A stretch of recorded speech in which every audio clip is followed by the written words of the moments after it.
আমাদের গভর্নমেন্টের কেউ সেফ এক্সিটের প্রশ্নে উঠে না। আমরা এমন কোনো কাজ করি নাই যেটার জন্য আমরা হাসিনার মতো আমাদের অনেকেই আপনি যারা এই প্রশ্নটা করছেন তারা আসলে অনেক ক্ষেত্রে আমরা দেখছি যে যারা এই কোশ্চেন যাদের মধ্যে থেকে আসতেছে তারা আসলে একটা কোন মোটিভ নিয়ে করছেন সেটা নিয়ে আমার সন্দেহ আছে।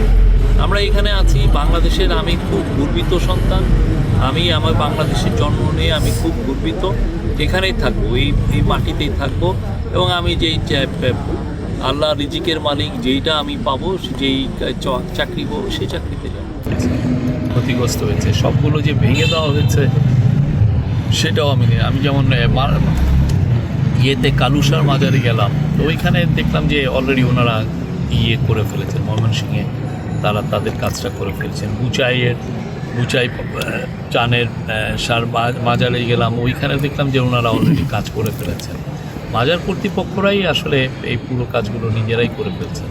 এক্সট্রিম মশার কয়েল প্ল্যান্ট ফাইবার দিয়ে তৈরি, তাই সহজে ভাঙে না, সুগন্ধিযুক্ত ও নিরবিচ্ছিন্নভাবে জ্বলে। ডেঙ্গু, চিকুনগুনিয়া বাহি সহ যে কোনো মশার বিরুদ্ধে দেয় এক্সট্রিম সুরক্ষা।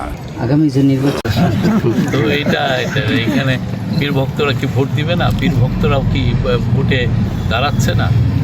এটা আমার মনে হয় না যে আপনি সবাই আমরা আনন্দের সাথে আমরা 12ই ফেব্রুয়ারি খুব ভালোভাবে ভোট দিব, কোনো আশঙ্কা থাকবে না।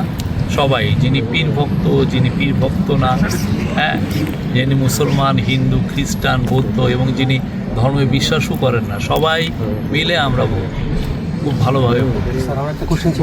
খুবই ন্যাক্কারজনক, খুবই নিন্দনীয় ঘটনা। এটা আমরা তো প্রত্যেকটা ঘটনাই নিন্দা করি। এটা নিয়ে কিছু কিছু জায়গায় সরকারের তরফ থেকে বা পুলিশ নিজেই কেস দিয়েছে, অনেককে অ্যারেস্টও আছে এর মধ্যে।